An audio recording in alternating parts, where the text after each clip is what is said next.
أعوذ بالله من الشيطان الرجيم. بسم الله الرحمن الرحيم.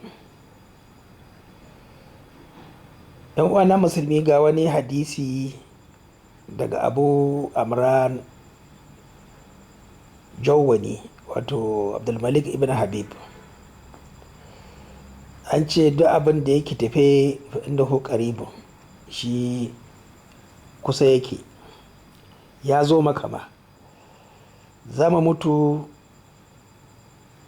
wannan ba abin shakka ne ba, amma waye damu da mutuwa, wake tunaninta?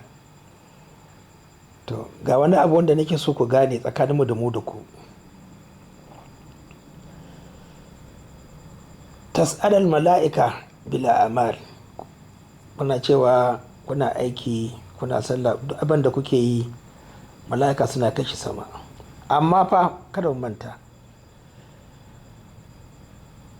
wal amalu salih yarfa'u illahi yas'alu kalimat tayyiba wal amalu salih yarfa'u. To fata safa fi sama'i duniya, za su je sai layi saman duniya, wato sama ta bakwai. Wai sama ta bakwai kenan, ko ita ce ta farko, ya danganta ga yadda za ku kirga. Fayunadil malak alkatilka sahifa, wannan littafin ko kuma takarda a jeta. Fatakulal mala'ika, abin za su ce, rabbana qalul khaira, ba abin da mai ubangiji muke cewa fashe alheri, ya riga ya ce.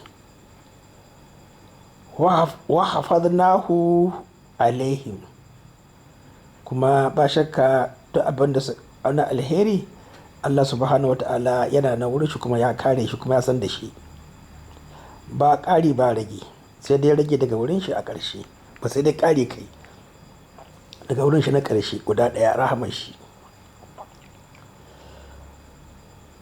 Faya ƙulu lam yarid bihi wajahi, abinda wannan bawan Allah ya aikata bai yi shi ne ba don saboda ni, huskata, karamci na,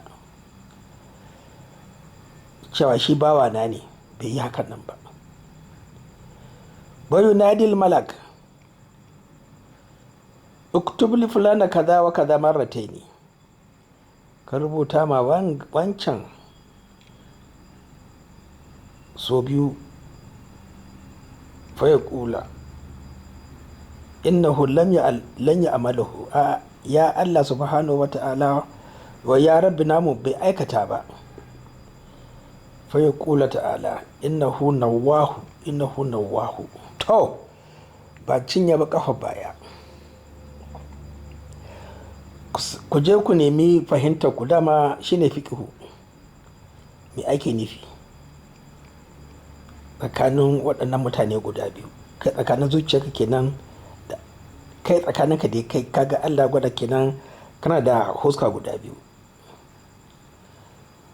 Wanda ya ce a'a, ka yi aiki ba don saboda shi ba.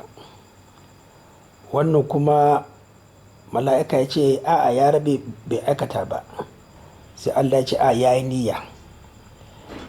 To kun gani kenan akwai rikici tsakaninku da ku da kanku.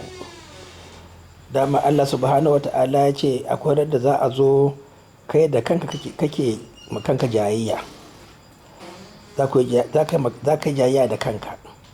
To jama'a wana musulmi, ku je ku yi karatu, ku yi hankali. Shi idan niyya kuke shekara na 30, ina cewa ba ku azumi akan yadda Allah subhanahu wata'ala ya ce, ba ku sallar juma'a yadda ya kamata ku yi ta. To waɗansu sun mutu, ku kuna da rai, za ku mutu. To idan ka mutu kenan ina kake ciki? Ka yi tunani. Assalamu alaikum.